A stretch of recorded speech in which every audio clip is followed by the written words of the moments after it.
In just over 4 months, state legislators will be returning under the Gold Dome and kicking off the 2022 session.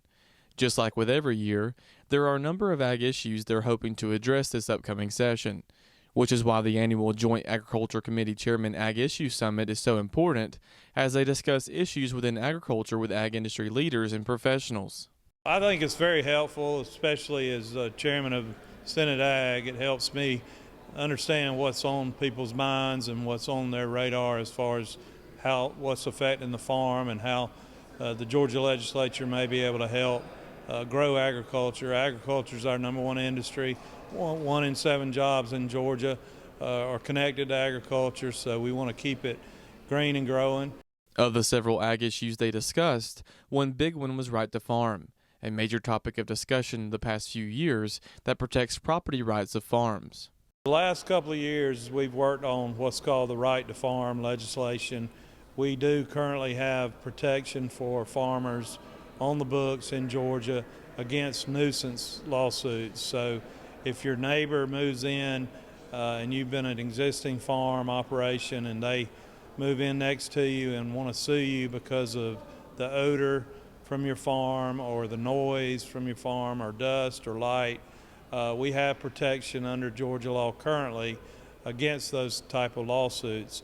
However, recent federal court rulings have proved that the laws may not stand, which is why it's at the top of their list to get something passed that will stand up against unwarranted lawsuits and keep Georgia agriculture protected and viable.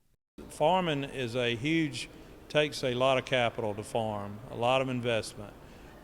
If we want somebody to commit $2, $3, $5, $10 million into a farming operation, they need to have some certainty in the law as to what their protections are in order to make that kind of investment. And so I think it's incumbent upon us to work hard and work out a solution to this to make sure that what was passed in the 80s to protect Georgia farmers and the intent of that is carried forward in light of the recent court ruling. And of course, that's just one of the many issues facing the ag industry they plan on working on in the upcoming session.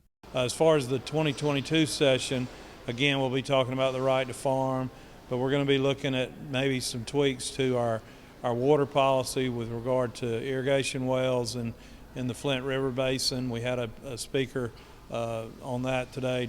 We know we need economic development in rural Georgia. We know there's a workforce shortage in rural Georgia. These are the challenges we'll be trying to address as we go forward. Reporting in Perry for the Farm Monitor, I'm John Holcomb.